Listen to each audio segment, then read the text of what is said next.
বিএনপির এক নেতা বলছে এই অতিরিক্ত গরম এর জন্য দায়ী শেখ হাসিনার সরকার। এখন গরম হলে, বেশি বৃষ্টি হলে, বেশি তাপমাত্রা হলে সব দোষ নন্দ ঘোষ আওয়ামী লীগের। বজ্রপাতে মানুষ মরলে তখনও বলে আওয়ামী লীগ। এর জন্য দায়ী কে? আওয়ামী লীগ। আসলে তাদের বলার কিছু নেই। তাদের মুখের বিষ আরো উগ্র হয়ে উঠছে। কর্মীরা ক্লান্ত, নেতারা হতাশ,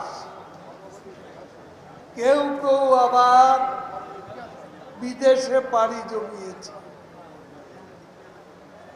এখনো আন্দোলনের হাতটা বিএনপির মুখে আন্দোলন কথাটা শুনলে ঘোড়াও মনে হয় আসে,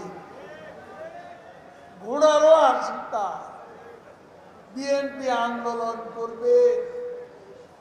এই যে পল্টনে আজ মে দিবসের প্রোগ্রাম করছে, কিভাবে পল্টন থেকে বিএনপি নেতারা স্টেজ থেকে লাফাতে লাফাতে পালিয়ে গেল।